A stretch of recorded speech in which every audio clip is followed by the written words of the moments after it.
mic clipped on right now.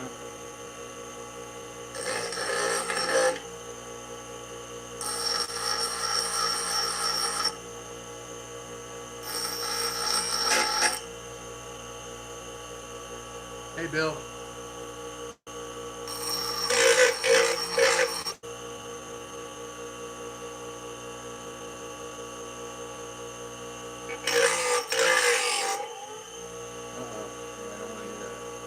How y'all doing? You can hear me? Good. Yeah, I don't have a mic clipped on right now, and my last clip-on mic kind of bit the dust, man.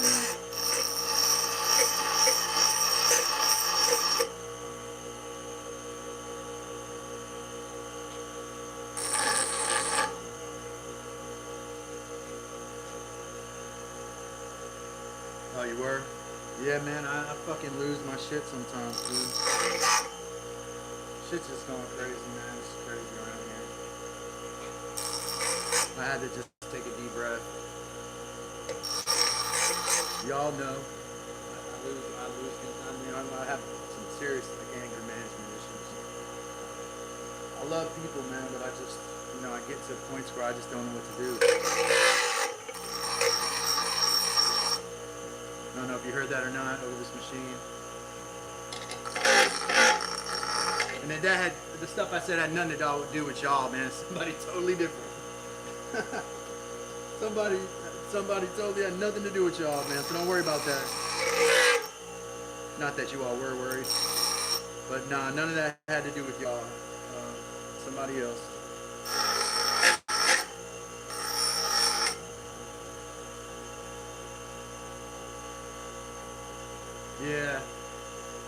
Yeah, I believe it, man. I believe it because it's just bad behavior, like we probably do have the same problem with the same person. I wouldn't be surprised if he did come up in y'all stuff and do that, but I didn't see it, so I didn't catch it. Now the difference is, like, when you guys say my live is coming on at 8, you guys are paid members, right? And your live doesn't go on while my live is on, but he came in, didn't even say hi to nobody, just went straight to the chat and did that. And like, I don't know him that well, he's never been a paid member ever. And it's just we work so hard to cultivate an audience, and then you come in and you snipe them. You got 300 people in the room, bro. Why you need to snipe an audience? That doesn't even make sense. We cultivate our own content and our own audience, and when someone comes in and just leeches like that, it just kills me, man. It's just hard to watch. And it is, especially for somebody, yeah, okay, there you go. Yeah. And this person makes a lot of money. Like, I went into one of their shorts and I said, don't you do well enough? Like, why would you need to snipe my people? Like, why would you need to come into my live stream and take my people when you got 300 to 500 in a room, you got a business, you got multiple things you're selling all at once, But some folks, they just like, I think he probably just grew up a bully, He seems like a big guy. He probably just threw elbows, wherever he was his whole life. When people got in his way, he just threw an elbow. When somebody had something he wanted, he just took it. And now he's doing really, really well, at least by all accounts, and he doesn't feel like it's enough. It's not enough. And then you got to be rude about it too. When you've been live, this guy's been online for years, whether he's been live streaming or not. He's been online for years and years and years. I mean, because I was in his live stream the other day where he said, I got this thing off of a guy on Instagram for being a 20,000 subscriber, 10 years ago or something. So he's got this bench. Seems like a lucky guy. Fortune favors the bold. All I'm going to say is that, to me, it's uncouth. It's disrespectful. If you Google it, Google will tell you it's unacceptable behavior online they call it leeching. When you go to someone else's live stream, like, I was not I didn't say, hey, Steve, do you want to promote your live stream in 20 minutes? Because I'm going off. I didn't, nothing of the sort.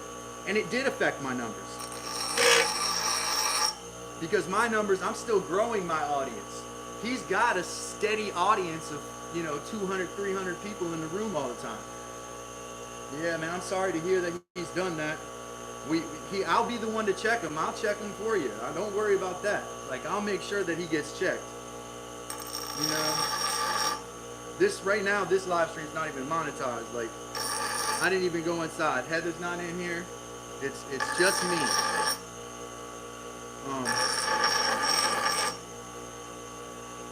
So my whole thing is just that you gotta watch the people. I was talking to someone else. I said that you find out people are snakes. You gotta navigate the waters. You gotta know where the snakes are. And as I told y'all last week, I'm sorry for mischaracterizing you all's comments. Jumping to conclusions. I have been known to do that in the past. In this case, I ain't jumped to no conclusions here. This guy's behavior speaks for itself. And it's repeated too. Repeated line stepper. So, as you guys have illustrated, I need to make sure I clench this so I don't make my metal weak here. Mike, you are not in trouble. Mike, you are cool. We're cool. I wasn't mad at you either. Sometimes people just assume I'm mad at them. I'm not mad at you, Mike. You're a good viewer. Never been a problem, Mike. It's just drama and messiness that goes on with this social media thing, man. As Bill was saying the other day, it makes you want to quit. It does. It makes you want to quit sometimes. Right now, let me turn this grinder off so I don't grind my underarm. I was advised that the angle for this needs to be gradual. Now I had like a mark on the top because this is going to be for barking trees. I watched a video on guys who collect pitch, and theirs look very similar to this. Needs a long slant though, like this. The tip is too much like a chisel. It's not going to have the right chop to it. So what I'm trying to do is, it's a lot of material, as you can see. Y'all can see it's a lot of material. So I'm trying to grind it now so that's like, it's probably 3 to 5 millimeters of material here that needs to come out. Some of it I'll do with the hand thing. Now, the ebonized wood actually came out really nicely, and the leather handle. So I'm just trying to get the axe functional. So that's what we're working on now. Y'all can see that. A little slow today. It's alright. Every day can't be a record day.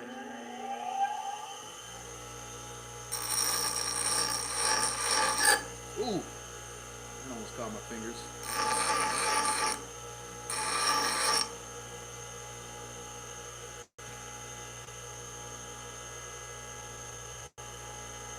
Yeah, don't go offline. You guys are doing good.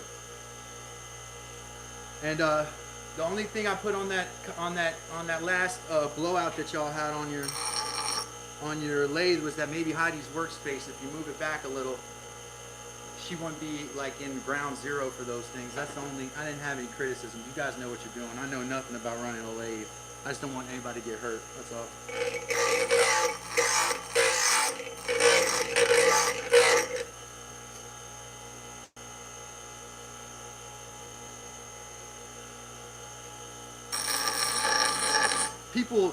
People will show you what their respect level is for you by how they behave, So behavior to me is a rudeness. I was really raised to be a gentleman, like I really was,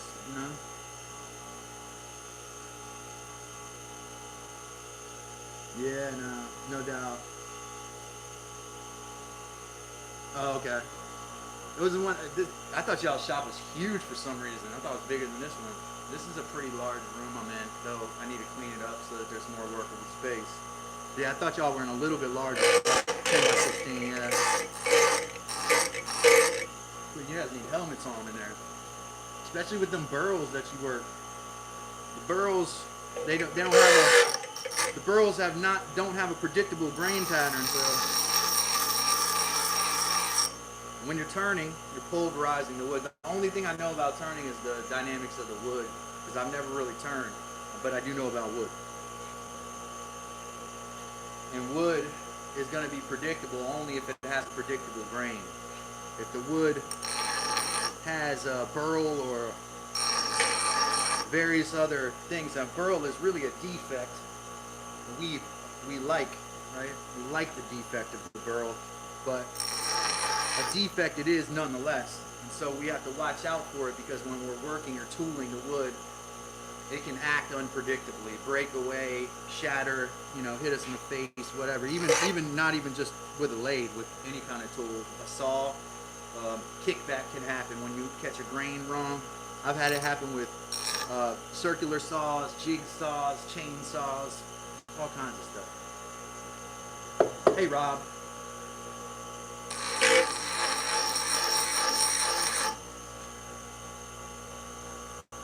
Now I'm kind of wanting to do this now. I'm not worried about the edge being sharp at this moment.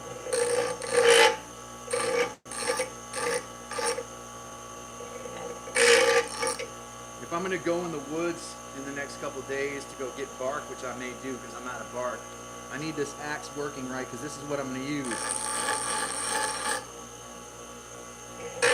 I forgot what I used before. I think it was a hatchet and a mallet.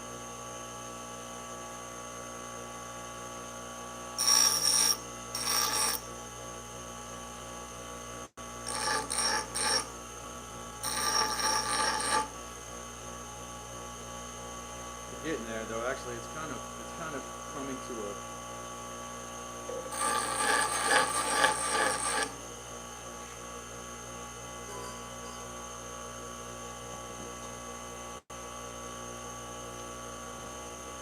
Let me try a different angle here. Sometimes a lot of this has may have to do with my microphone, so there is some feedback as well.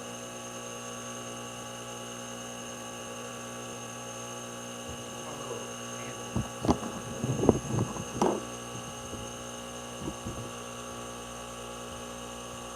Oh yeah, no problem, Rob.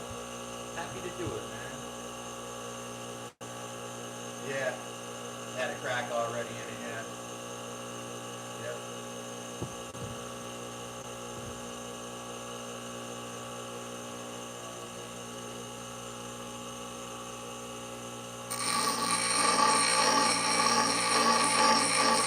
I'm quenching this thing every few seconds because I am noticing if I go too long, I do get discoloration, which you don't want.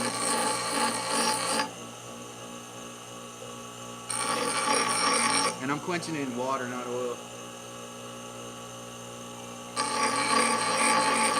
I'm wondering why the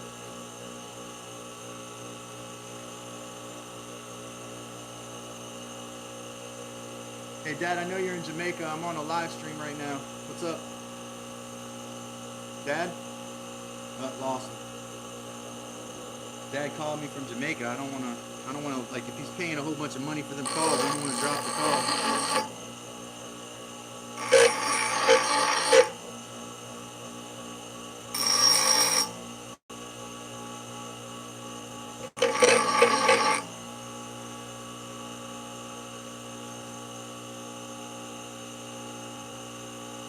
What was I chiseling taught? Was I? Yeah, lower speed. Yeah.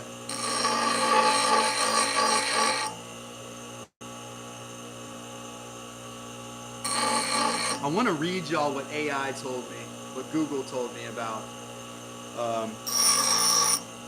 bleaching, so you can see what the definition is. But it's a wide definition. It involves like a lot of behavior. Like somebody pops in your chat and they say, I've been working 6 hours on this long form video. They're begging the question, okay, what's the video, right? And that means they're trying to draw your audience that you've cultivated, right? So it didn't happen until yesterday where this gentleman pops in my chat and tries to poach the audience. where I see a decline, like almost immediate decline. But I'm not worried about it because Cream's gonna rise to the top. We're always gonna do great stuff on Dad's workshop. People can carve as many spoons as they want. You know, you can carve spoons to your heart's content. And it's just, I look at your numbers. I see why you might want to be in on my channel. Calvin's doing something interesting. He's pivoting. He's changing, right? But we're gonna keep doing the same thing. What we're gonna do is steal the viewers, because I know by looking in my YouTube studio that we share some of the same audience, right? So that probably is the same case with the shoots, right? So the shoots probably. Oh, that's what it. What were you chiseling talk? Him. All right, I get it. Yeah. Rob. So when you look in the stats and it says we share an audience, that doesn't mean you go and poach their audience. Developing sincere friendships with people and relationships is the correct way to network in social media. It's not go in. I can tell you don't like me. You just want to use my chat. You need to say hi. No, it's just shabby behavior, you know, from a classless person, I think. And unfortunately, you know, it is what it is, because he does it. He's got a lot of subscribers, so he's been doing this a while. You're gonna poach my channel, and then I look at my numbers today. It's pitiful, but it's all right. We keep going. We keep doing what we're doing.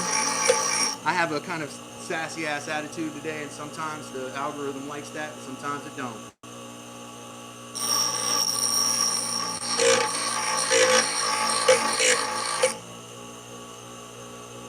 What I do like is I like the way that this axe is coming out. Love it. Love it. Well, I'm glad y'all popped in too. Got 15,000 subscribers. Want to come get people from our chats, bro? Come on, man. Come on, dude. I mean, really. And what does it benefit you to snag 20 people from here? They'll come see you, man. They like you. They're gonna come see you. I've always said none but good things about this guy too. None but good things. He has a personality. He carries the live stream well. And then you come and you do that without saying hi to Heather or Rye or anybody. You say hi to some other people in the chat, but they ain't say hi to us. Motherfucker, this is my fucking show. Who you gonna talk to? You gonna go somewhere else? You gonna come in here and say hi to Joe Schmo and Jimmy over there, and then say, "Oh, my live stream's in 20 minutes. Come on through." Nah, man. Nah, bro. I'm gonna get in front of that.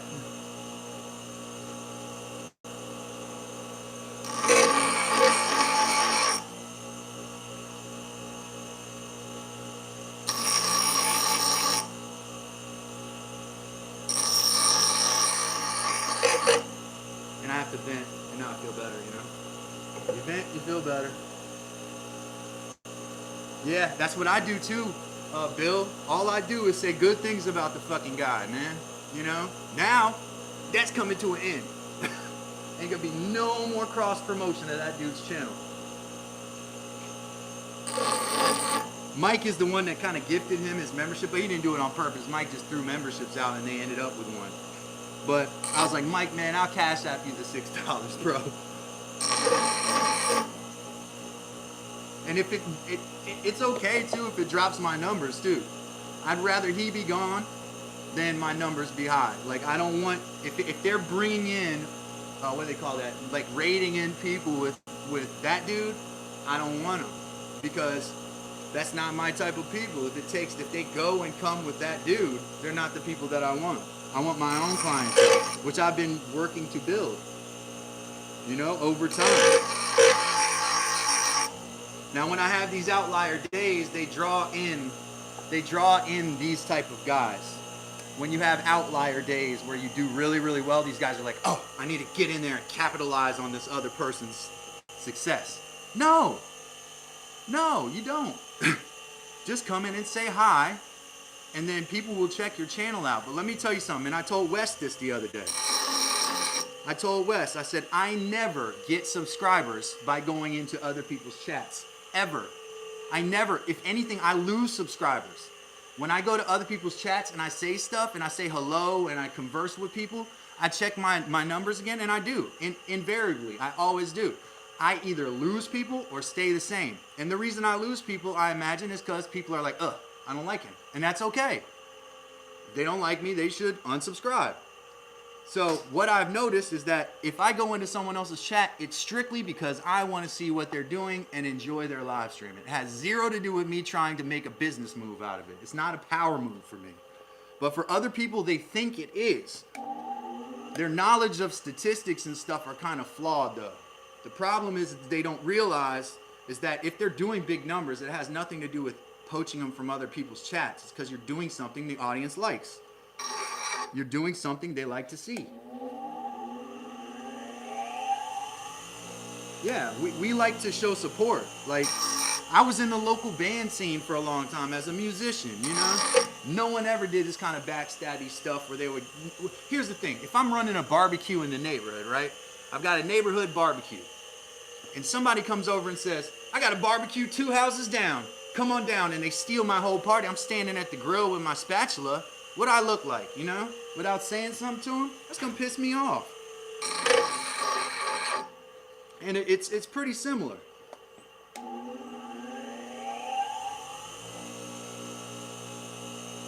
Yeah. Well, I hope not. Don't quit. Never quit on the back of other people. It's not the reason. Especially not me. Wait 5 minutes when it comes to me. I always keep a dynamic opinion of folks. I never ever have a static opinion of hardly anyone in the world. I don't say the word hate, really. It's not a word in my vocabulary. So I don't hate people. And I don't like cancel people out because people have different qualities. They come through at different times. So I wouldn't rule it out like if I'm mad or something that I don't chill out and apologize in the next couple minutes, because I do. Sometimes I stick to my guns and I stay angry. Thank you, Shoops. Hey, Shoops Woodshop, 5 months of membership. We appreciate y'all. Big time appreciation here.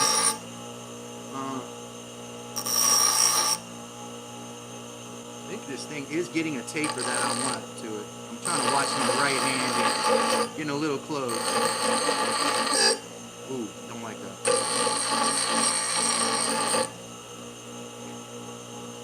Quenching real quick. I don't mind quenching the whole top of the axe because where I wedged it, if it gets a little wet, it's not going to hurt.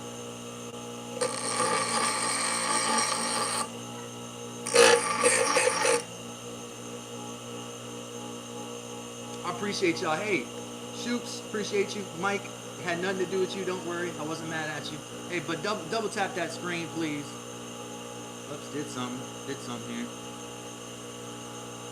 Left my own live stream. Please do double tap that screen and like this video.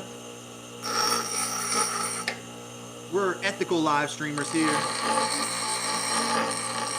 Ethical live streaming. It did look a little awkward before. I think the awkward character of it is kind of going away. It's like getting a more natural angle to it. And then once I get it with this angle grinder here, I think it's going to be really nice. It's spring steel, so it should have a lot of strength to it to be able to handle. It's going to tear my grinding wheels down, but to be able to handle nails or foreign objects and whatever I'm going after.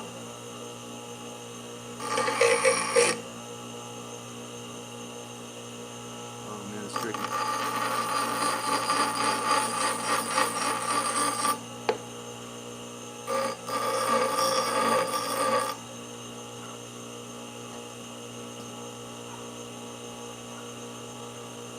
This.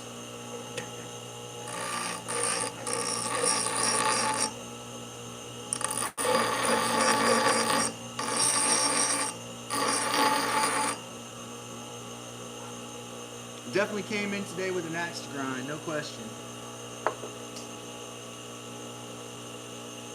Yeah, man, we appreciate you, Rob. And yeah, that's why I popped in to show support, because Heather told me you were live when I came back from my run today, so I wanted to make sure I popped in there. Shoops, I looked for you last Saturday to pop in to make sure that I showed support there, but you guys can go live. So make sure you go live if you're still in, Bill and Heidi, so that I can show that support.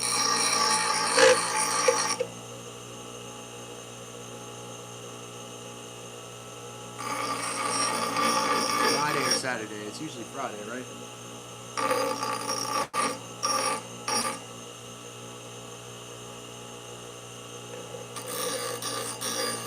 Fingers getting real close to the business end of this thing, man.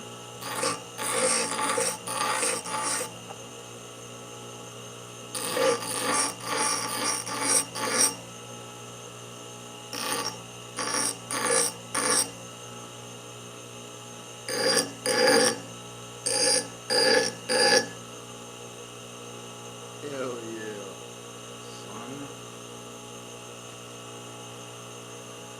You know, like Lion said one time, man, I'd rather have 39 or 40 like good viewers than 120 people who are gonna be fickle, you know? So, gotta remember that.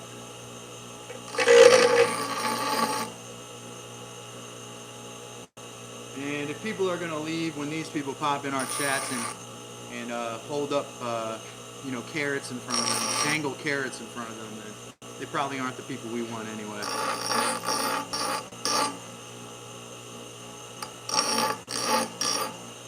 Or maybe they are. I mean, what do I know? You know what I mean?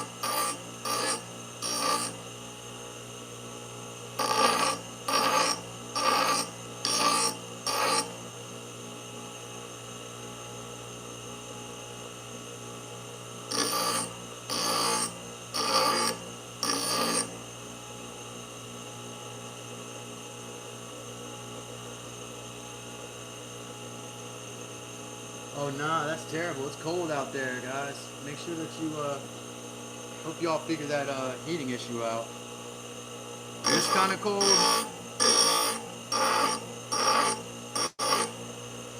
This kind of cold is very dangerous. What kind of heat y'all got out there? Electric?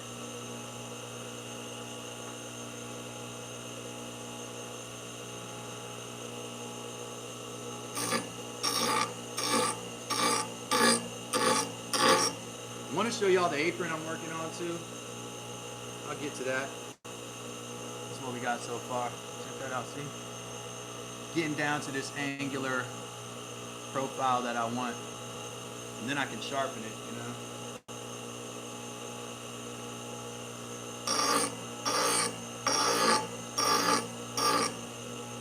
These are kind of like butcher gloves that I have on. Not that they'll protect me from that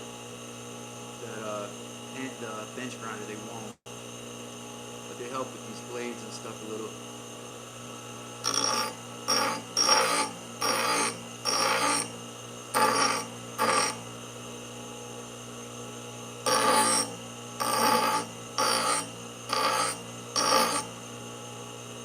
So it's like a beak now. It's kind of getting the taper that I want.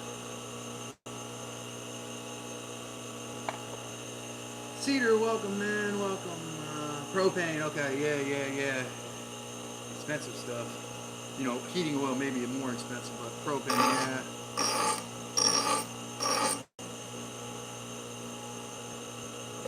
With heating oil, you can kind of cheat and go grab, like what #1 kerosene or #2 kerosene and use it instead of having the gas guy come. But propane, you can't do that. You gotta have it. You gotta pay Caesar what's Caesar's all the time for that.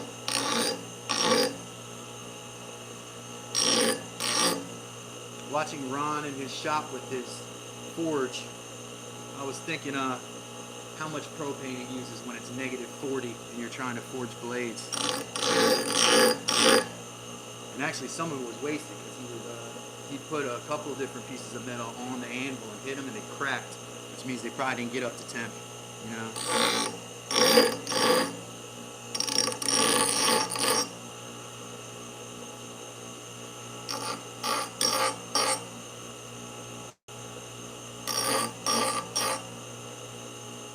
Heck yeah, guys, it's starting to look pretty. purty, man. It's starting to look purty. So I have an axe to grind today. And not just literally, I mean figuratively too.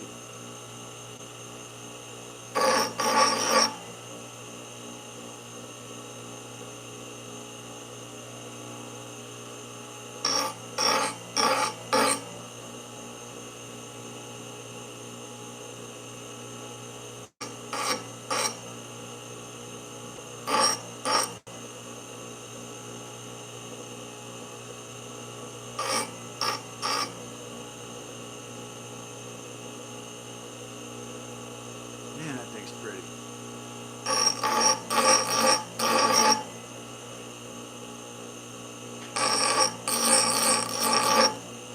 Man, propane, it just made me think how tough we'd be in a spot if we depended on propane and heating oil 100% for all of our heating needs, like in things, you know, the shit hit the fan and it was a survival situation. Yeah, see, everyone was sold out. What the heck?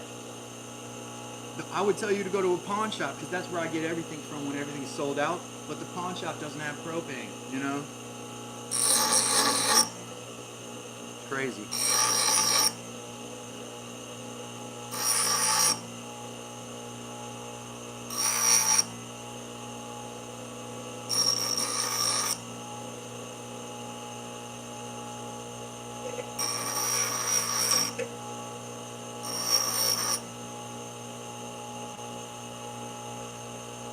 Hell yeah.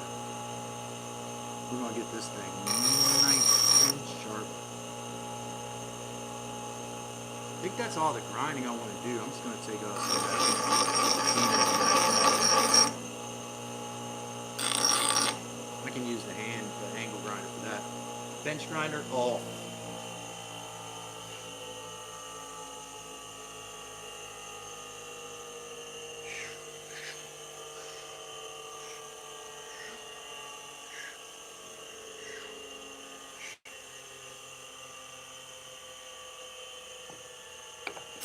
Ooh, see? That's the first time I touch it. I'm glad it's off.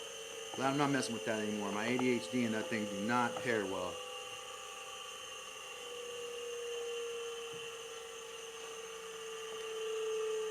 Yeah. People go into a panic, they buy everything out, and then the things that we depended on all these years and believed that they would be there, just all of a sudden aren't there anymore.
They like that, eh? They like that, eh? They like my axe, eh? They like that? I'll throw it into the water, eh? I'll throw it into the oil, eh? Hey, old bull. Hey, old bull. Old bull, you kick him out of here if you don't like him, eh? Old bull. Don't you? Shout out. Oh, my goodness. You kick him out of here, old bull, if you don't like him. Old bull's not even paying attention. Old bull somewhere off in space, doing old bull stuff. Shout out to anybody who understood that reference right there. Hey there, hey, old bull, eh? You throw him out of here, eh? This is hand forged, you know. You can't beat hand forged, and you can fake it, but it's hand forged. Hand forged. Yeah, I see those. I see those smiley faces. Throw them smiley faces in there. Y'all know who I'm talking about. Oh, all in good fun. All in good fun. All in good fun. Or is it? Um, what do we do? You know, we got to make this fun somehow. When you realize you're in the matrix, man. When you realize that moment, you realize you're in the matrix and that everything is under your control. You know, as far as your trajectory in a lot of ways. Not everything, but to a certain extent, a lot of the stuff that you thought was all everybody else doing stuff to you and all of that for a long time, turns out that like you have some control over that. Hopefully I'm not going to drink metal shavings right now in my coffee. It's good for you. A little metal.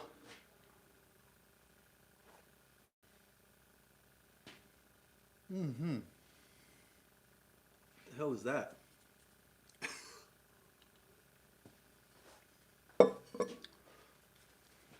Ew.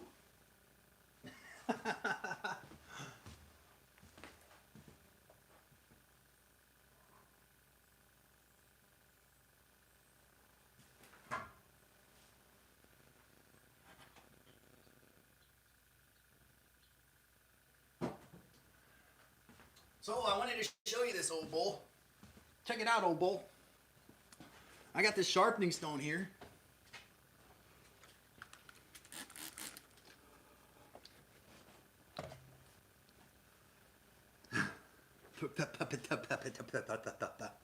Find out I'm worth my metal is right. Test my metal.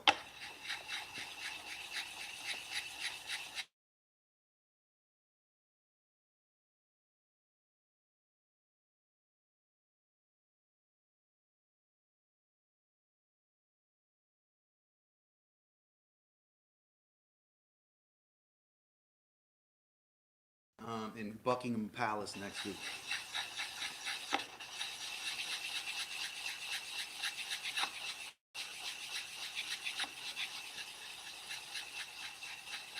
Hope it wasn't somebody I know. I do know some people in the UK. I just don't expect phone calls necessarily from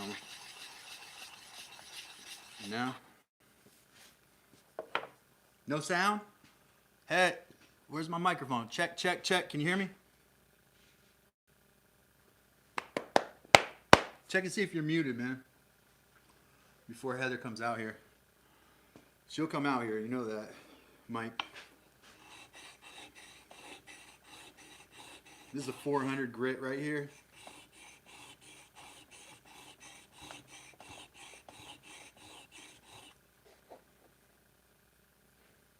I'm gonna make this thing nice and sharp. It's gonna be a good tool. Heirloom quality tool. So when my kids, all of whom mostly are interested in the internet and international soccer stars and stuff like football like that, when my kids get old enough, then they decide they want to start chopping bark and bark tanning leather, you know, then they can use my axe.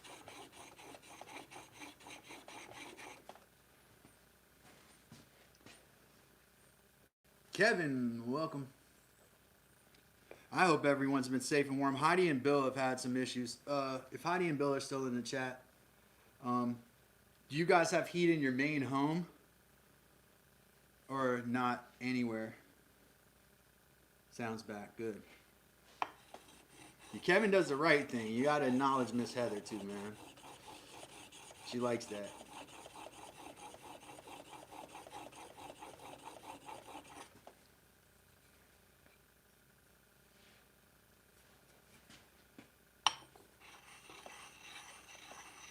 I might actually, I skipped one step, and that's that I should file this. This isn't even right. This isn't even.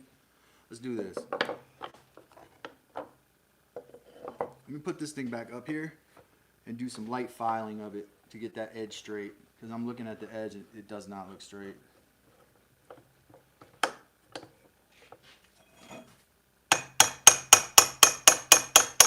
This hatchet needs a new handle and needs to be grinded down too. My other hatchet.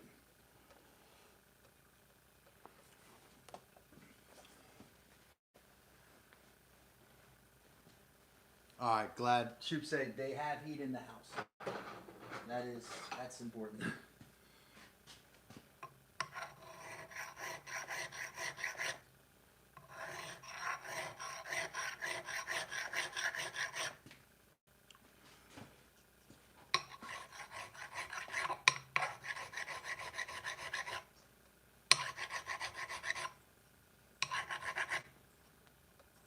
You're like, oh, Bull, do you see my new knife, eh?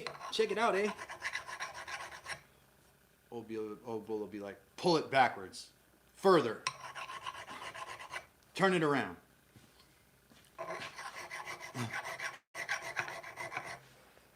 Never been much of an order barker myself.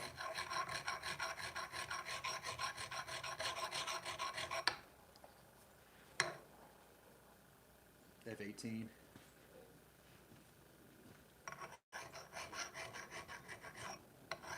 You hear it?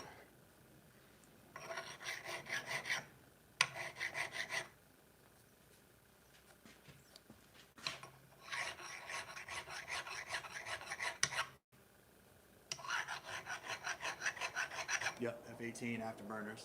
Gonna break the sound. Y'all are gonna hear that. What do you say? Get the fuck out of here, Cedar. Cedar, Heather, ban Cedar for 1 minute for that. He has to wait 60 seconds to come back to the chat. Make him think twice next time he jokes like that. People clicking on his name. Nah, it's alright, I don't care. No, I got you, man. I know how you joke. I don't take it wrong way. Let me find out you go live in 5 though, man. Let me find out. Slap on the wrist.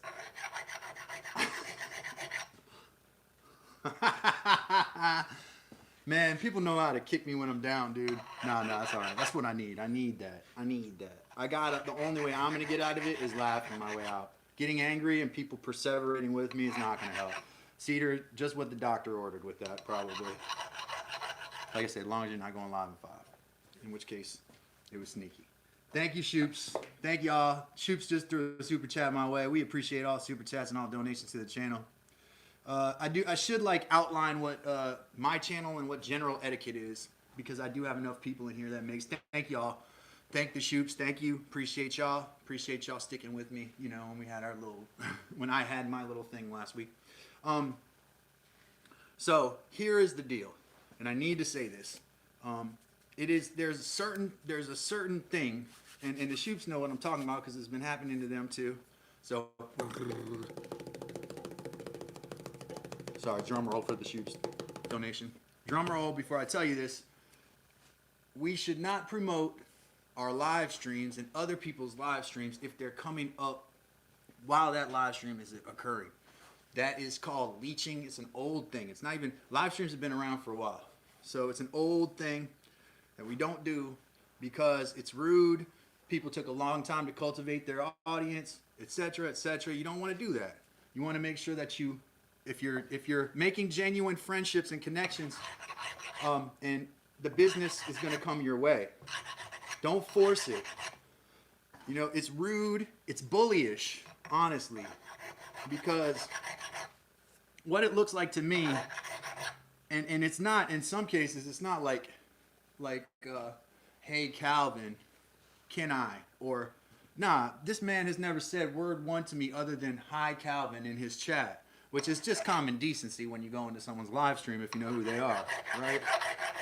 So it is not okay here, and in my opinion, now I can only make the rules for my channel, but it's not okay anywhere for folks to promote a live stream that's going to occur the same time as the live stream they're in.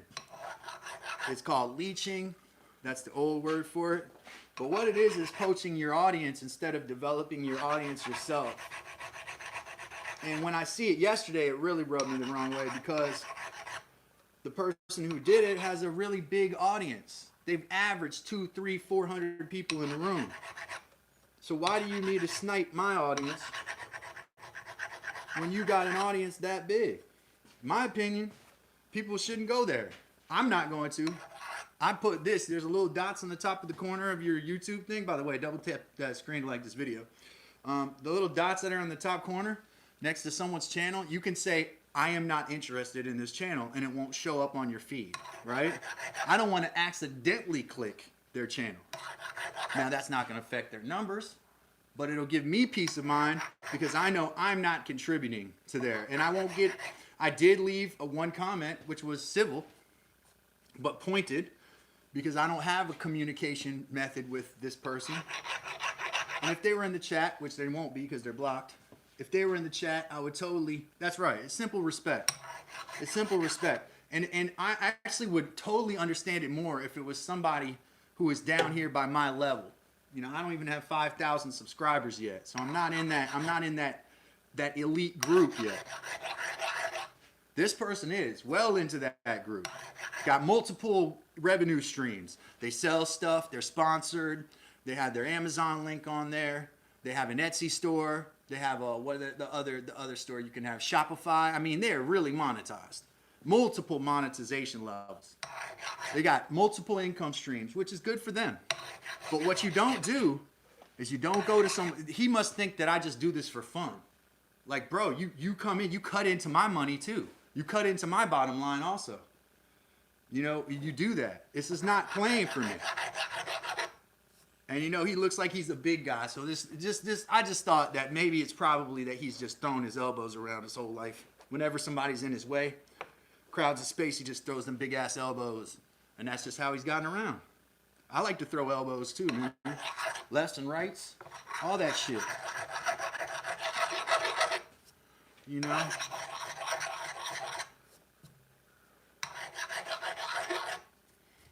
But just some people just got no respect at all. They don't have it. It's not built into them. And they've just still, things have come to them, right? Things have come to them anyway. Despite their disrespect for everybody in the world, they've still lucked out. It does make you, it makes you, your existential mind wander. Like you wonder, you're like, wow, how could there be an all-powerful, you know, God or whatever, creator, moderator of our world when these people, folks that don't seem like they do very good stuff for people, they're so interested in themselves, so selfish, they can't even say hello before they start taking things from you, right? They can't even do that. So what makes these folks succeed? I guess it's just this whole mentality of this rat race mentality. I'm glad it's not him keeping me from being successful, because it's not. If I don't succeed, it's not on that dude. And I'll say his name, but I just don't think that's going to get me anywhere here. And I don't like to talk about people who are not in the room, and he can't be in the room because he's blocked. So, I mean, he could be on, maybe on one of his burner accounts, you know. But, I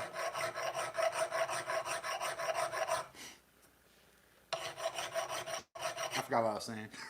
100% forgot. But welcome, Carrie. Valued member of our channel.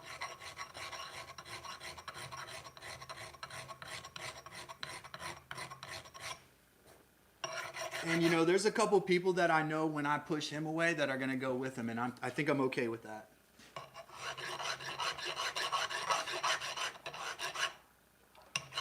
And maybe they'll decide to come back when they realize he's not that great of a guy. Maybe they won't. But it's not my problem. And I'm not here to coddle to people who like bad people. If you got to watch the company you keep. If the company you keep is shitty, then I don't really give a fuck if you come to my stuff or not. You know? You can stay in theirs all you want. And keep your change too. You know what I mean? Like, it's actually not all about money to me. Notice I don't have a Shopify. I don't have an Etsy. I haven't tried to sell you all stuff. It's not all about money to me, but I can't say that about him. It seems to be all about money to him. Just saying. DT said, in honesty, I want to be able to build a genuine following for the channel. I appreciate the new friends I've made in this community, but I don't expect for people to sub to me if my content isn't for you. You shouldn't. That's a good comment. Carrie said, hi, Josh. Hope your family's safe and warm.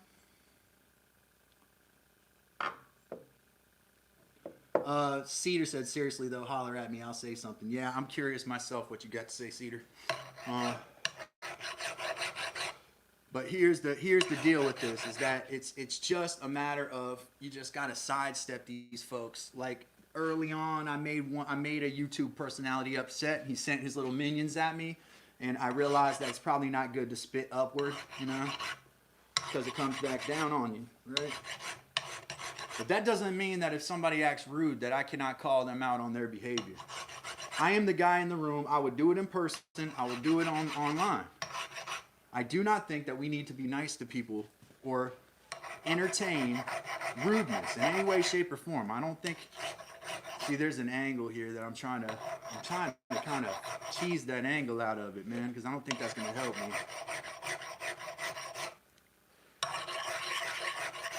I want this thing flat. I might have to fire up that grinder again. Not the bench grinder, but the angle grinder. Getting a little better. Somebody told me recently, push. Make sure you're doing stuff on the push stroke with the file. And then I had a conversation with somebody the other day. They're like, oh, you know, and they were so playing the middle, man. It kills me when people play the middle. They're like, well, you know, I've got 20 members and, you know, I'm just nice to everybody. Everybody likes me. Wow. See the world through rose-colored glasses. Just wait. Just wait. Wait until they do something sideways to you. It's not like that. It's not sunshine and roses, and it's not kumbaya. I wish it was, man. I used to see things like that. I used to DJ a long time ago when I was younger. And I went to this party, and I had very little experience. Turntables are hard, man. And I got to this party, had my records ready, and this other professional DJ shows up and starts spinning on my gear, and I don't know what to do. Like, he started out nice, but then he took over my DJ set and my equipment and took his own records out of the truck and started spinning his own records on it. My friend comes up to me, he's like, that dude's a bad dude, man. He just took your job, right? And I said, what do you mean? He was really nice. He's like, he's up there spinning. This was your party. What is he doing? And it all occurred to me that everybody, it's not always kumbaya. People will cross you. If the world you live in is a world where the only people that cross you are government officials and stuff, well, they cross everybody. But if the only people that cross you are them, then you're pretty lucky. You know, I can tell you one. I don't really like to tell dad stories, but here's one from my dad.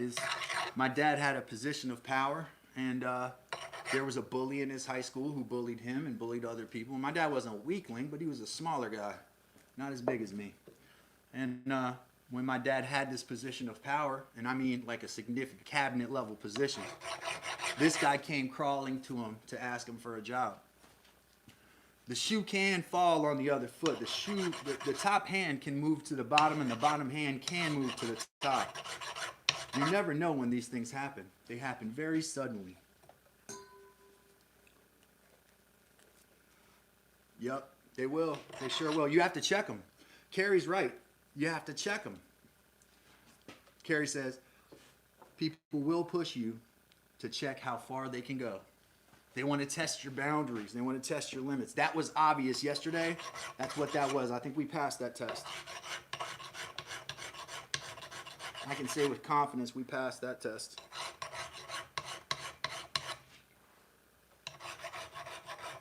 Maybe I'm nitpicking, but I want it like a little bit more even.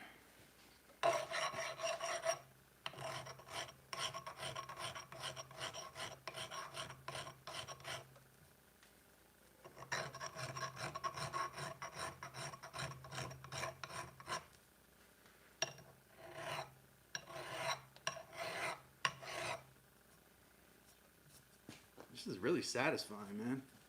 Metalwork, it's fun.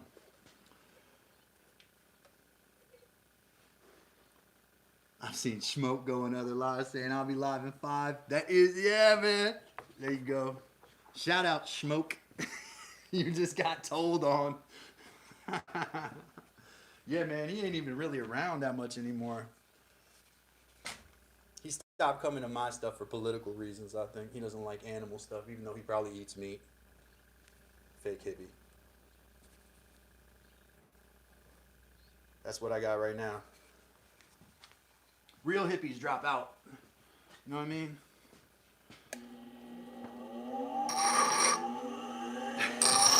CB Pop's right here. Now he's gonna jump in here.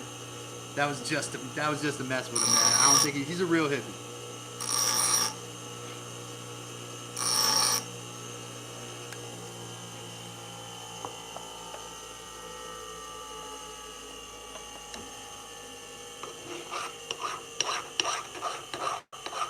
Yeah, Smoke, you know what, maybe Smoke doesn't know, because, and then I've heard other stuff people say that makes me think that they don't, like, really listen to other people or what things are said to them, because I'll go in some live streams and, like, there's several people in the woodworking community, and this is not anybody who's in here right now that I know of, but, yeah, same person done us like this 2 times, yeah. Strike 2, you're out, man. You have the right as people to say that. Fuck them, and it is what it is. The thing is, though, Smoke doesn't have any idea what my politics are, none whatsoever. Nobody does, and I don't toe any line, man. I don't toe any political line whatsoever. I'm not gonna toe his line or her line and put their face on my wall. Politicians are all liars, man. My dad's a lobbyist, I know. But I just told you all the story about my dad being a politician. I grew up around that stuff, man. They're all liars. So I don't toe anybody's line, man. I look at what's right. Most politicians, especially nowadays, are out for the health insurance and the pension and the awesome benefits of being driven around in a car every day, not having to keep your own schedule, having champagne breakfasts. I mean, politicians are spoiled people, dude. They are spoiled people. They wake up in the morning and people take them to wherever there's booze. They give them booze. They schmooze them. They get taken to their next place. I remember someone I know worked for a senator, and when I was younger, I went in and the senator never was there, right? He had a beautiful fucking office, like cathedral ceiling office, huge. I played in it because he was never there. Played with his stuff, went around his desk, opened his cabinets, like a United States senator, okay? Why was he never there? Because he was busy playing golf with people. And it's not just one side or the other. They both do it. They're both full of shit, man. The whole political system is hardly away from the grind that exists in it. So, you don't know my politics. That's the end of that. We'll check in a minute, playing cards with the wife right now. What does your heart tell you is right? Rob messaged you on Facebook. Okay, good. Some people think boundaries make people look mean, but it is protect your peace. It is, man. Carrie said, it is to protect your peace. It is absolutely essential that when we have an opportunity to stand in front of something that's bullshit, that's wrong, that we get in front of it. We don't stand behind. We don't lead from behind. I don't copy other people. I don't go to other people's live streams and copy what they're doing to try to get my next idea. I go with my heart, right? That's what I go with. And that's how I decide what I'm going to do. I don't lead from behind people and pick up ideas and then act like I'm some kind of on the vanguard of something awesome. Like, dude, you got that idea from someone else. And then how many spoons you gonna carve? You know what I mean? You run out of ideas and you start going to Calvin's live stream because Calvin does stuff different. You know, I'm different. They know it. It's scary to some people too. You know, follow your heart. Get in front of the bullshit. When I was a teacher, man, there's kids that adults will be scared of. 6 foot tall kids, man. You know. Kids that'll throw chairs across the room and you don't know if they're a danger to you and you have to turn your back on them. You learn really quickly that you need to establish respect. Are you a boss or are you not a boss? Are you a boss of your own world? Like, there is a certain point in your life where you have to say, this is my fucking world. And these people are not going to step their foot and stomp on my world. They're not going to come in here. They're not going to treat me like this or that. And I'm not going to say nothing. It's not going to happen. I laughed. By the time my teaching career was over, I would sit in meetings with the principal and laugh at them. And ask if I could go. I'd look at the other people in the room and say, are we done? People don't scare me, man, and I keep a low blood pressure too. The only time my blood pressure gets upset is when people I love or I care about. People I care about and people who I love are upset with me or got a problem. That's when I get upset. All these other jokers in the world, man. It's the Matrix, man. Which pill? That's what it is. We get 20-some thousand days of life. How many days of life are we going to be subjugated by other people? How many days of our lives are we going to allow people to use us, abuse us, take what they want, show greed, show envy, show selfishness, and not get checked on it? It's not me being messy. It's not. Really, guys, it's not me being messy. I'm not messy. Well, maybe I am a little messy, but that's not the part you're seeing. What you're seeing is me standing up for what's right, dude.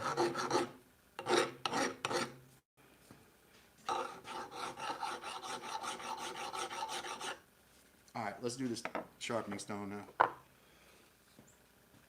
What? On this episode of What Grinds My Gears, Calvin has an axe to grind.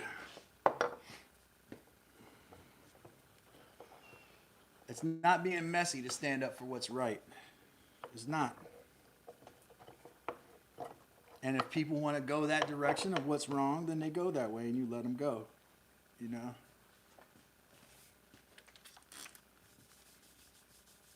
Oh man, so long in my life. I just wish, you know? Wish that I knew what I know now when I was younger. You know how that is. I think there's a song about it.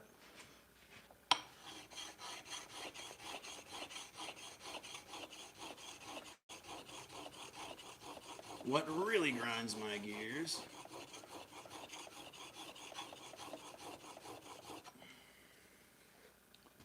this other thing too. I heard the other day where someone said that someone was the same off of the live stream as they are on the live stream. I mean, I was like, yeah, that's nice and all that. I was like, but and I'm relatively close to the way I am on the live stream off of the live stream, but I don't say everything that's on my mind on it. You know, like. This is entertainment. This whole thing about I'm gonna need to be a tough guy. I need to be a tough guy, do my tough guy thing in front of the camera so I can validate my toxic masculinity. Hey everybody, look at me. I'm doing what I've done 500 times because I can't push outside that box. And it's just what I do. And just keep watching me because I am entitled to your views. And if not, I'll go steal them from somebody else. You know? And that's what I'm seeing. And I've seen it from a bunch of people, and not just the person we were talking about. Other people who are kind of on the top. They're like, man, if I can't stay on the top, I'm going to push these other people down and take what they have. Because they're on the bottom and they can't say or do anything about it. Powerlessness. Right? Who's YouTube going to listen to in a complaint situation? Me? Or the guy that gets them, 500 concurrent viewers? Certainly not me. Maybe they are. I don't know. What do I know? Seems like YouTube's not always on the side of what's right. So I just got to assume they're going to go with where the money is. Because they're so greedy, and the way they pay live streamers is horrible anyway. Horrific, y'all. Horrific. It's like 1/100th of what you get paid for a long form video. Not even maybe. Maybe 1/1000th.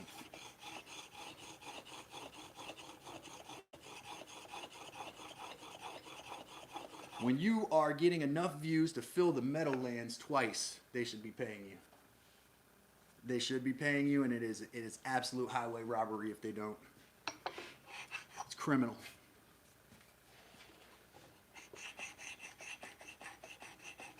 And I don't care what it is you're doing.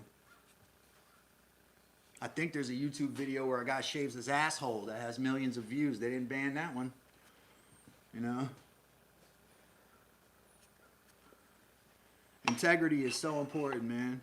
And I learned some lessons in that, through high school, and I went to college. And when I went to college, I had a couple of instances where I demonstrated a lack of integrity. And people told me, this is what integrity is. You show up when you say you're going to show up. You don't harm people. You don't step on the backs of the powerless. You don't use your power to abuse people. You don't use your influence to. Influence is power. Don't use your influence to steal. That's what that is. It's stealing. You didn't build the audience, so you come to my room to take the audience I built with my hard work. Fuck no. Take your goatee ass out of here, man. 1995 called, it wants his facial hair back.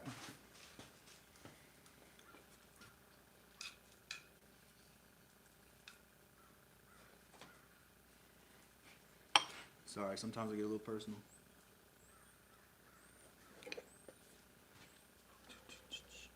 Can y'all see that?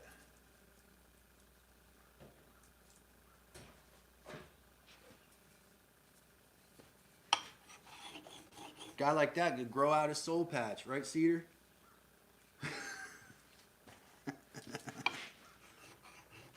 Guy like that will grow out a soul patch and nothing else. You know what I mean?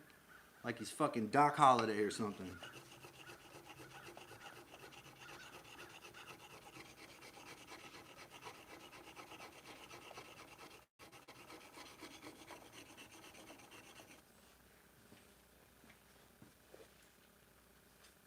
Move up 2 years in haircuts. Up a bit.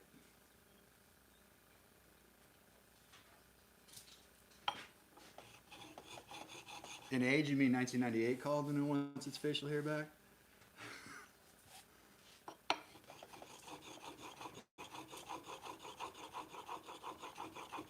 Can y'all see?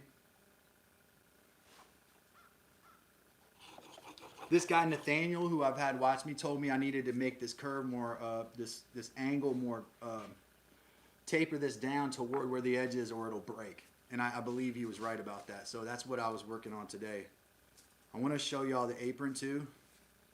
And right now, this is a 400 grit stone here. Y'all probably all have the same set. It's the Amazon one.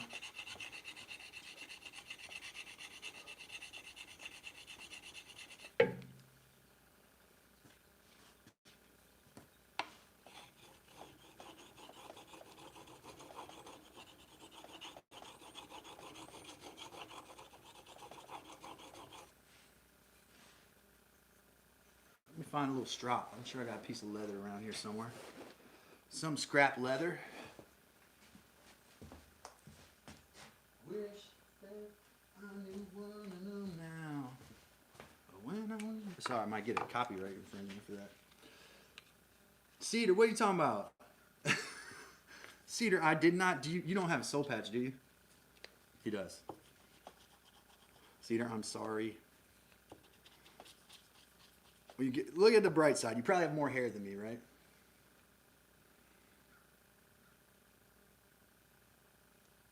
That's my tickler. Oh my God. Oh my God, Cedar, you deserved it. I take it back. You deserved it. No, I had my soul patch growing out recently too, so I'm nowhere. I am no one to talk. Like I had the mustache soul patch, the full Doc Holliday, right?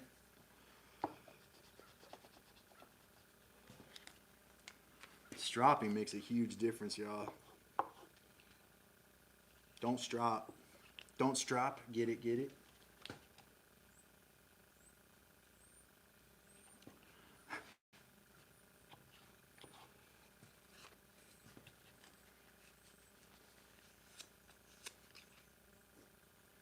Fred Durst. Hit him with the Fred Durst. I got a soul patch. Check it out, y'all. Check out my fresh new beat.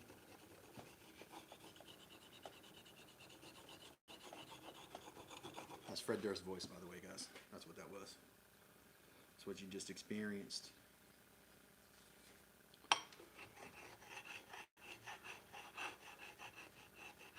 Fred Durst. That's what he talks. Hey, Shoop said, Bill said, everyone please double tap the screen for the like button and subscribe. It's free. That's right. It is. It is free to subscribe. Please do. Please do that. We're at 29 likes. I'd like to get that up in the 30 range. I'd like to get that in the dirty 30 range. You will never see me promoting my live stream that's coming up unless the person who is running their live stream asks me if I'm going live, and my intention was to go live after that. There are a few situations, I think I was in Wes's chat before, where Wes has asked me if I was going to go live, and I said, if I may, yes, I am. But I don't do that unless somebody asks me. One of the people, it's their live stream.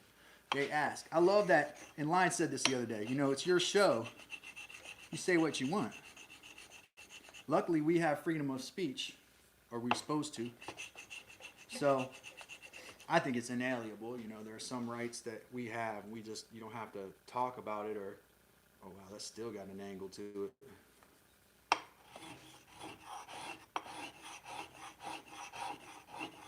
don't know how I missed that. That was what I put it back on the grinder for. It may be actually just how the thing is angled on the headstock here, on the actual handle.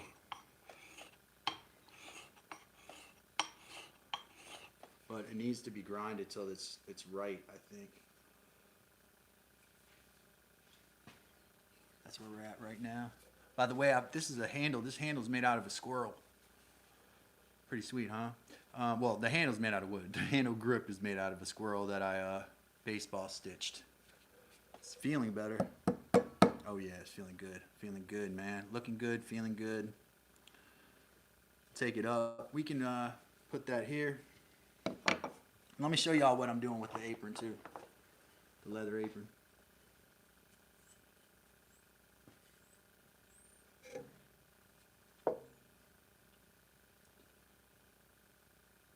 Motorcycle club patch. Oh, soul patch. Yeah, no, it's this right here.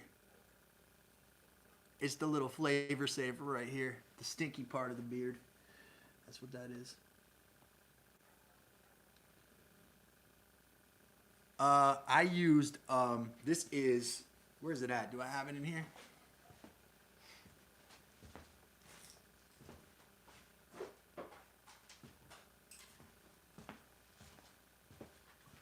Right here, this is these are oak galls. See that? They're filled with tannins, and then I put water in there and steel wool, and the tannins react to the steel wool by turning black, and that's what ebonized the handle. So that's where it got that weathered, dilapidated kind of a look to it. I used this, and then I added vinegar. It even made it darker. Now, just to test the leather in there, because I wanted to see if I could use it to dye leather, I put pieces of leather in there as well, and it was effective. It didn't dye the hair there, but you can see, well, maybe that one's not the best one.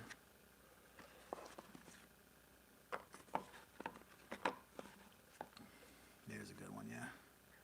So you can see it does dye leather too. So you can get, this is a strap of deer leather that I put in there just to see. I was experimenting with would it dye it black, and it did. So yeah, that's a good pigment. I probably could put more on here. And then I also used tongue oil. So it's a little worn out, the tongue oil part. Kind of gone. Needs to be refinished with that. I think the fact that it was around metal sherds in the air too kind of even made it more extreme. But that, they call this process ebonization, where you have the tannins in the wood. In this case, it's ash. There's not a lot of tannins in it in general. So I'm adding them. The tannins in the wood are reacting. It's a chemical reaction where they turn black. Rob, you out of here? Take care, man. Take care. Yeah. So that's why you have that kind of, this is ash. So what it looks like is, let me find another piece. I've got a few.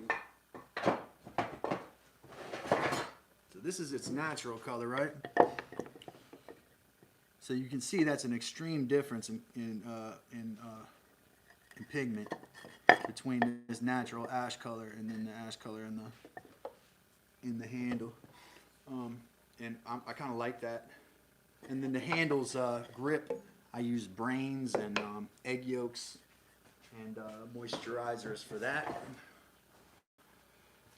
So a lot of different kind of crafts and bringing in different natural substances. These oak galls, they come from trees. They're like burls, but they're tiny little burls. Let me show you a bag's full of them so you can see.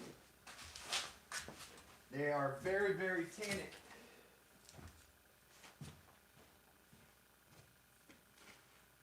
I don't want them to hatch out here either. That is not a good thing, because they will hatch. There's an old oak tree in Virginia, in the southern part of Virginia, that I know that has these bad boys. And so that is where I go and get them. They are a steady supply of tannic acid. Do you see that? That's an oak gall. Let me put my hand behind it so y'all can see it. See that? It's called an oak gall. These wasps, you see how it has a stem in it? Little stick? Look what it did to that one little stick. It turned into, the tree reacts to the wasp laying its egg in there, right? And it sends out all this material and tannic acid. And then what you do is you grind them. See if I can break this. They're kind of hard. Inside, you can see where the little larvae are. But if you cut them with the bandsaw, they look like burls, right? That's all material that the tree added to try to protect itself from the wasps. Pretty cool thing, man.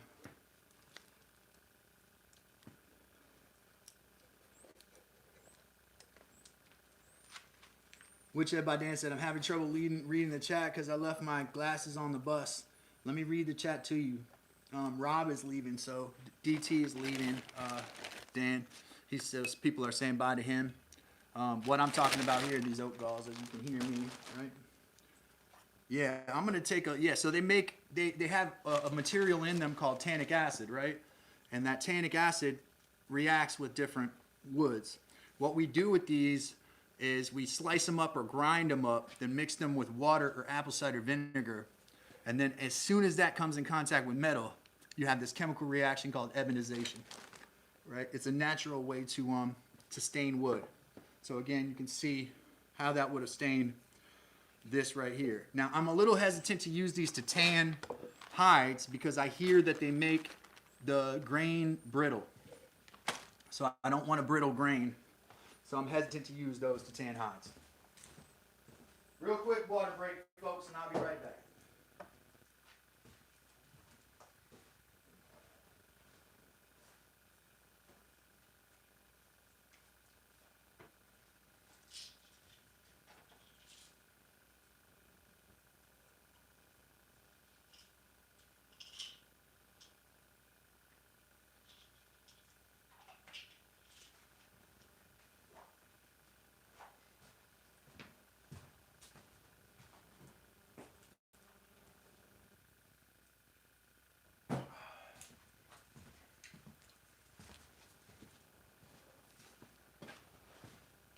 All right, the next thing, and y'all noticed yesterday I took all this off my bench. So my vise was off, the grinder was off, all of that was off.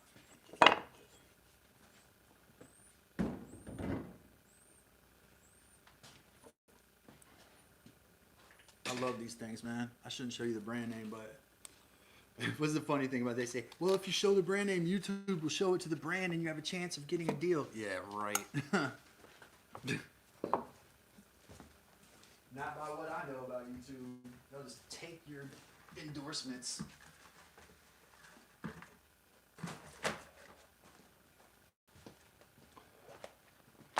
All right, here's what we got so far. It's a little ragged. Remember, I just learned how to sew, so give me a break on that.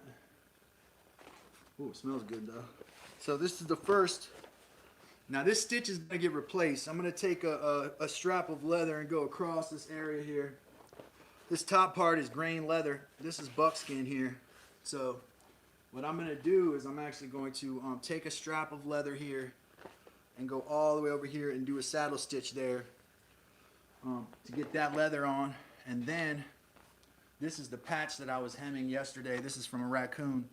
So you have a patch on your apron. This is highly protective from, you know, like little embers and little blades and stuff like that. Having a leather apron for real, very, very, no,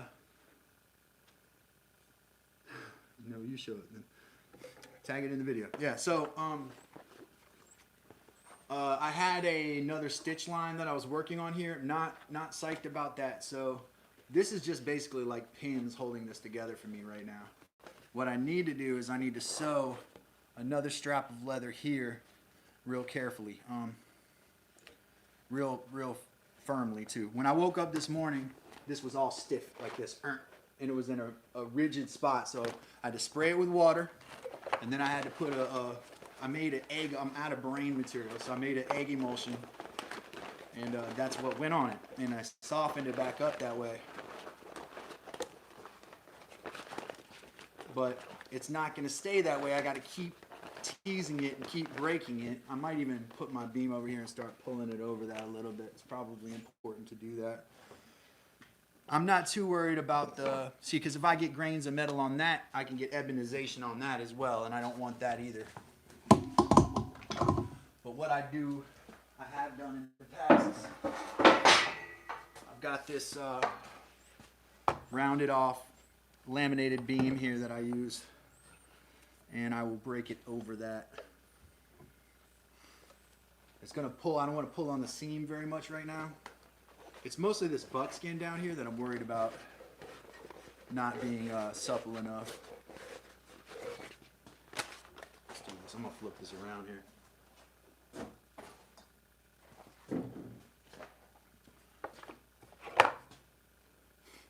I did watch BK's video on sewing, the little hand sewer bobbin thing, but I don't expect she'll be here today based on the current climate of things and me and what I say, but I'm not worried about it. I gotta say what I gotta say.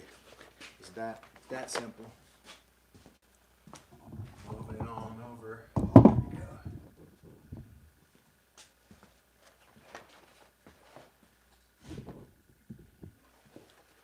I use this and also use a chair inside. Probably the best way to do this is over a cable. And y'all see that light color that goes into there? That's because the fibers are being separated. And then when you have an emulsion on there, if it's wet with, you know, egg emulsion or brain emulsion, that brain emulsion is getting in between those fibers. That's what you're trying to do when you're doing this breaking process, to my understanding. Not an expert on it.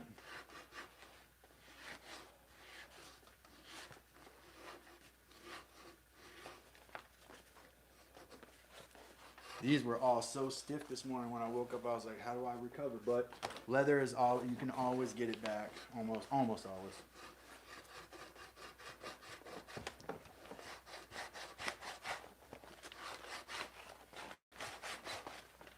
I've been using the knife Wes sent me as a knife to scrape this buckskin here. It works really well. I'm comfortable with it. I hold it in my hand well. It works. It just works well for that. Probably needs another scraping too, just to get some of the, I don't know, just to frizz out that grain, spread it out a bit more. And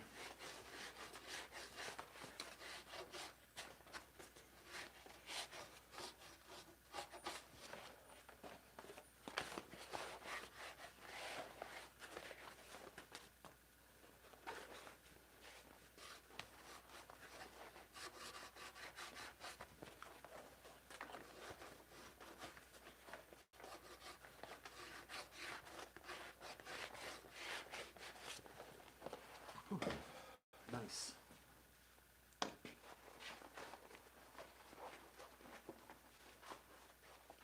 Yes, he said apron making. Nice, thank you, Wes. Yeah, we are apron making, and I was working on it real diligently yesterday when I realized I probably need to take a bit of a different approach. I don't know if my stitching pony would work for this next part. I actually got to stitch it.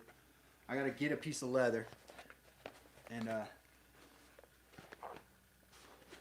y'all notice I'm pulling too, trying to open that grain up so it accepts that moisture in. I'm trying to get I don't need it supple, but I do need it to fall over the body, right?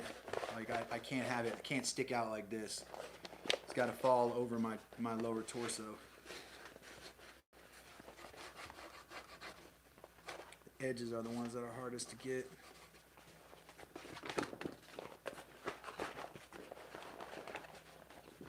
And since I did that emulsion this morning, hopefully, you know, it'll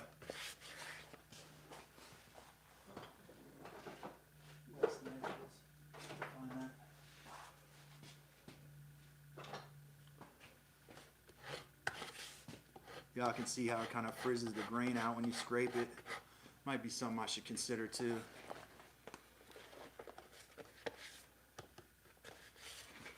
if you have not tried to, like, if you have access to animals and you have not tried to make leather, I highly suggest it as a craft process. It's very satisfying.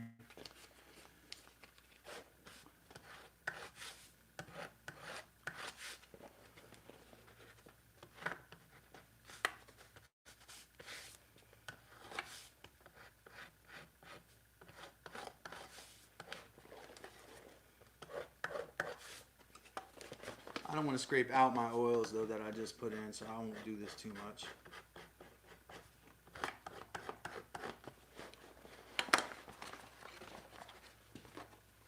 I just needed to cooperate. Just tell it to cooperate, y'all.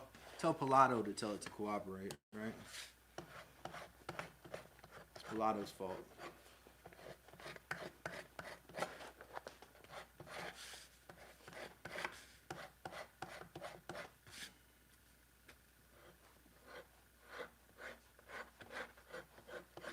This can get addictive.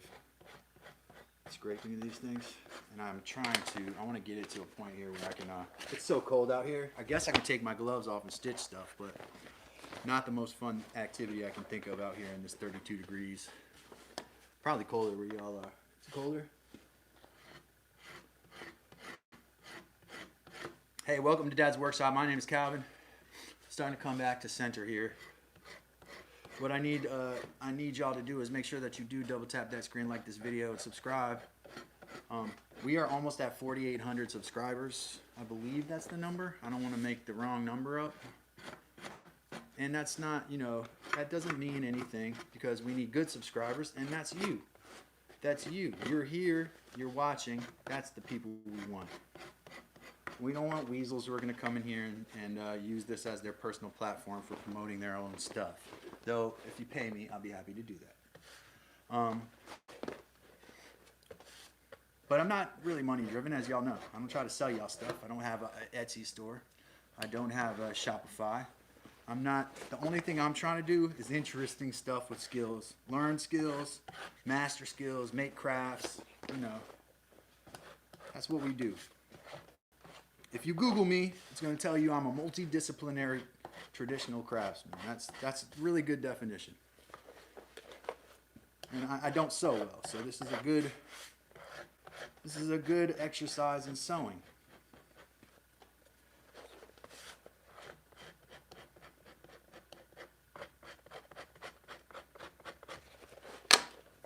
Stuff's tough, man. It can take a little abuse.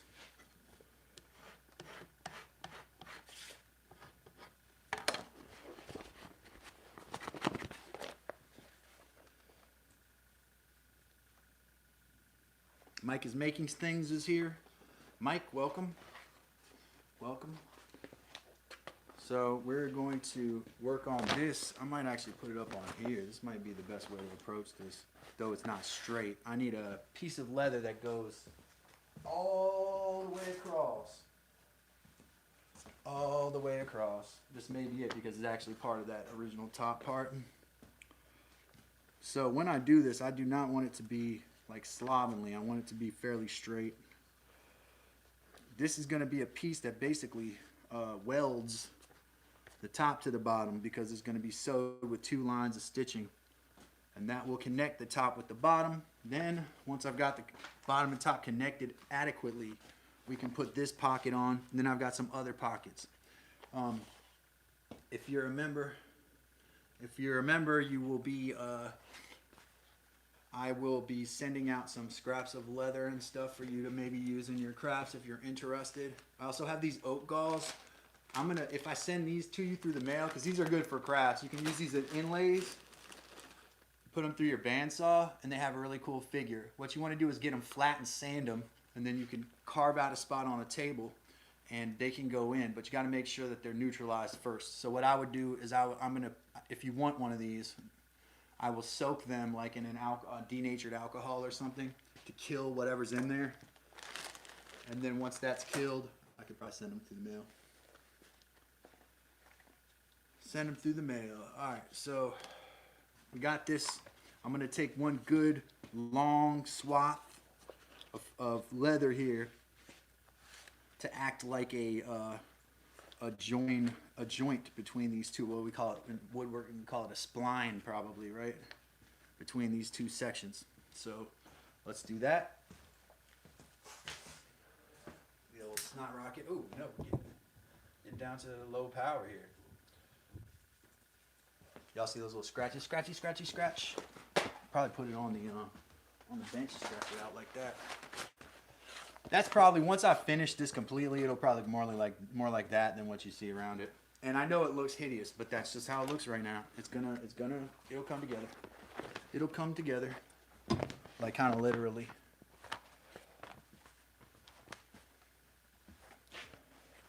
And the stitching you see, some of it was like kind of, it was all experimental because I've never really sewn before. I'm getting lessons from everybody who stitches. Did y'all know snitches get stitches? You probably were aware. I didn't know if you knew or not. I had heard that the other day, so I thought I would pass that along, that snitches get stitches.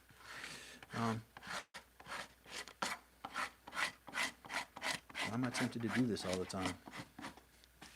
Make it even. Whoops. It's like one of your ears is full of wax or something. You stick a Q-tip in it. You might as well stick a Q-tip in the other. You know. Well, I told Heather about that the other day. Make it even. You know, if you're going to be deaf, make it in both ears. Don't do that, please.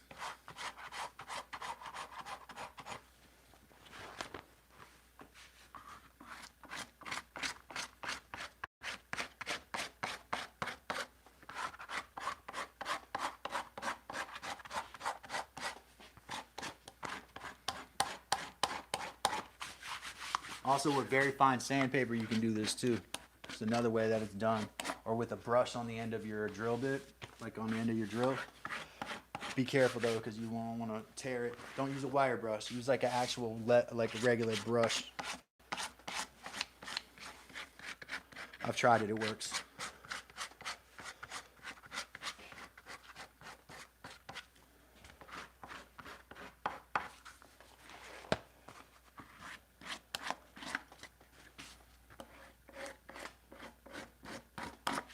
Maybe a suede eraser too might work on this. Because it's essentially like suede, except for from a deer and not a cow. Suede insinuates a cow, right?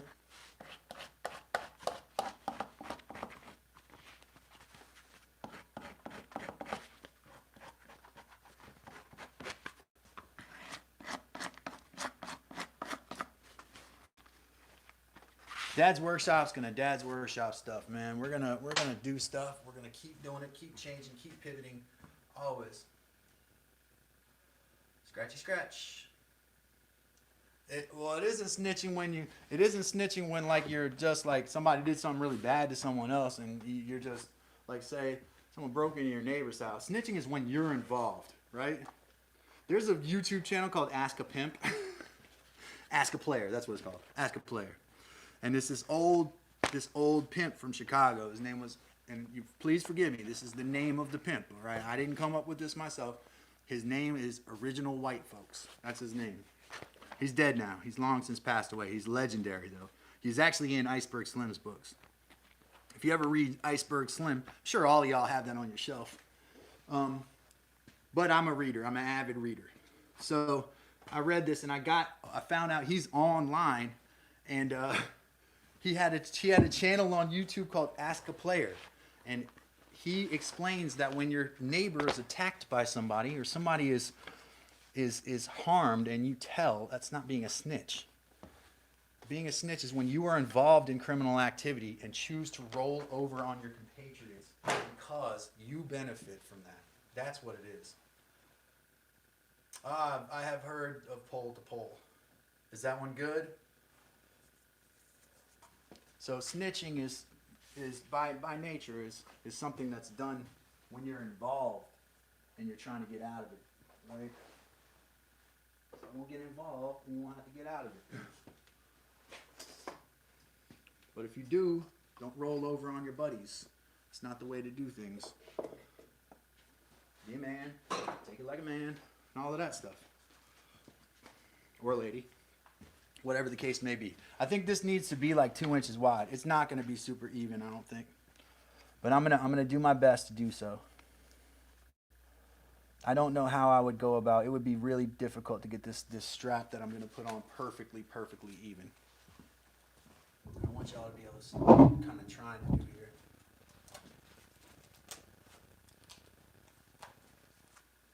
Josh in the chat?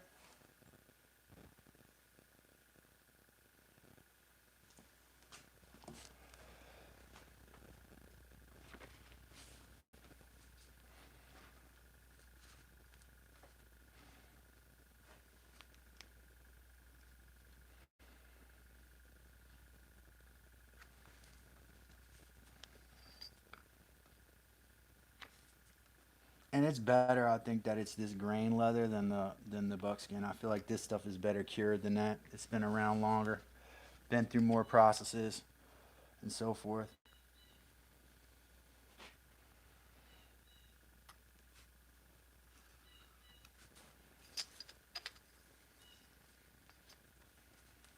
Bird's got a message right there.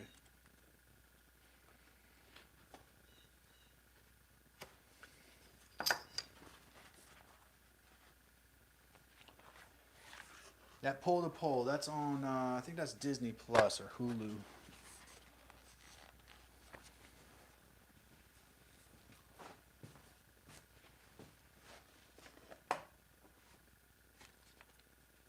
Paul, see you later, buddy. Do we know Cedar's name now? I wouldn't have known it before, so I would be the same place Carrie was, you know, trying to figure it out. If that's what happened.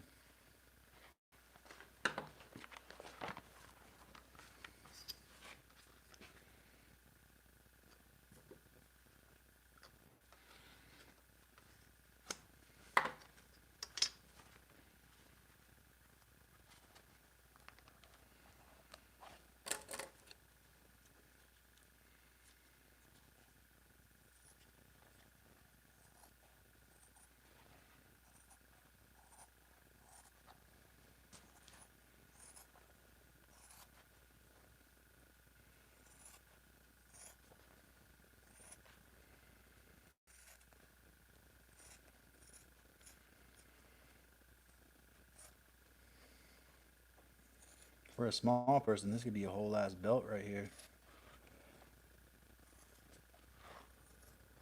I have not picked up, you know, any more hides to tan. I've got this really bad rash on my arms from the bark tannins right now.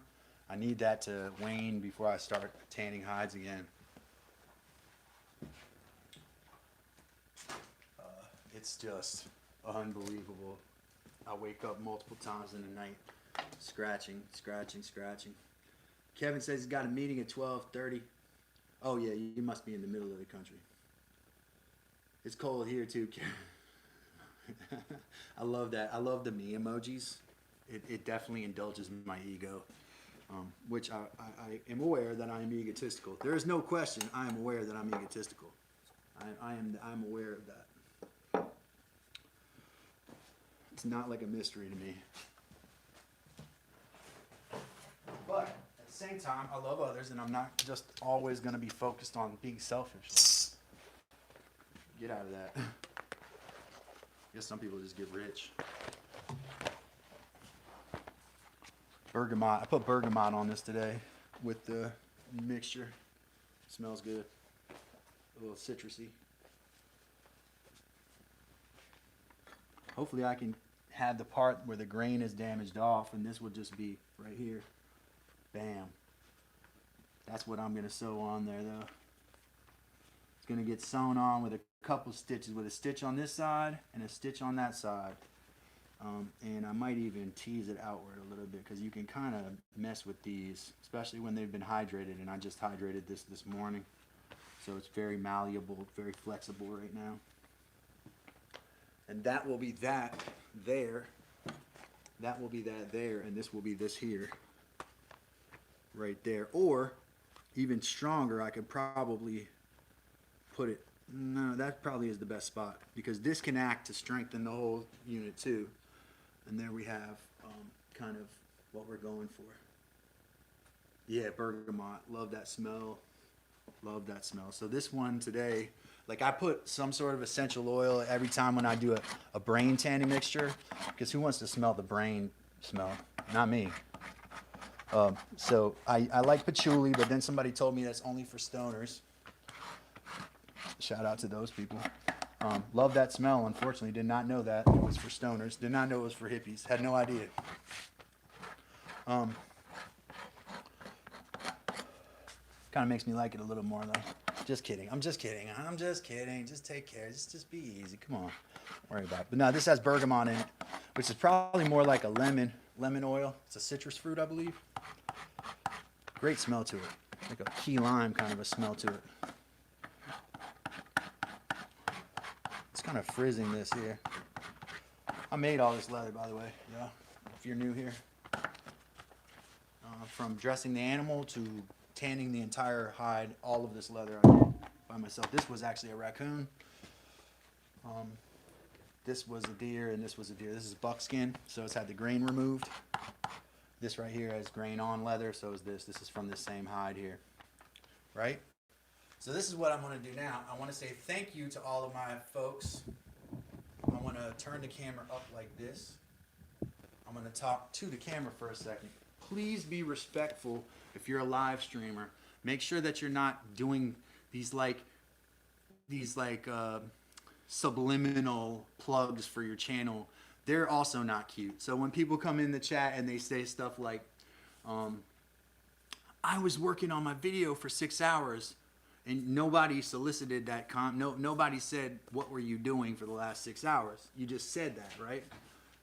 That's obviously some kind of, and men are so dumb, like emotional intelligence wise, we just don't know how to, we're not smooth at all.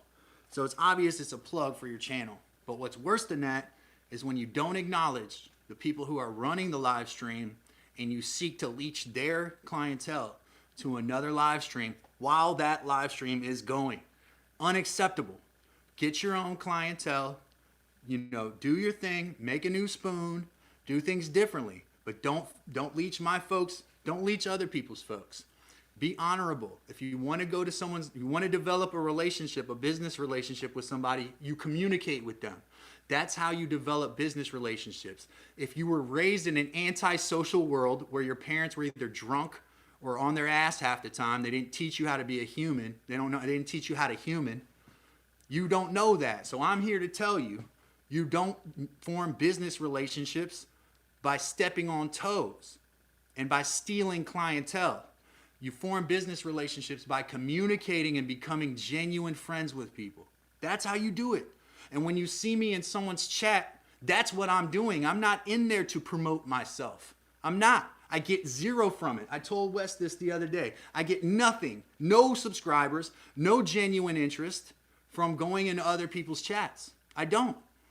I genuinely get, and when people do, it's usually to make the host of that page happier. So they'll say, I subscribe, Calvin. Well, thank you. Appreciate that. But usually those people, that number pops right off in 2 hours. They drop a comment. They don't like this or that, or they just did it for whomever, and so they disappear. Real clientele is going to come genuinely over time. You build relationships. That's what you do. You don't snipe other people's crowds. You don't go in, especially when you're on the top. It makes you look like a bully. It makes you look selfish. And so don't patronize these folks that act like that. If that's the way they're going to get around in this world, they don't deserve y'all watching them. They don't. I would say the same thing for me if I behaved like that. But I don't. I don't behave like that. I may be messy, but I'm getting in front of bullshit. That's what I'm getting in front of right now. And this world has a lot of this. But the truth is the rules are already laid out. In live streaming, it is uncouth to promote yourself without the permission of the host of the live stream. Period. That's it. Especially if you're trying to take them away from that platform where they have cultivated that audience. So y'all have a great day. I love all of you. I appreciate all of you. Thank you so much for being here. Thank you. And I will see you. I don't know if I'll be back tomorrow, but I will be back soon.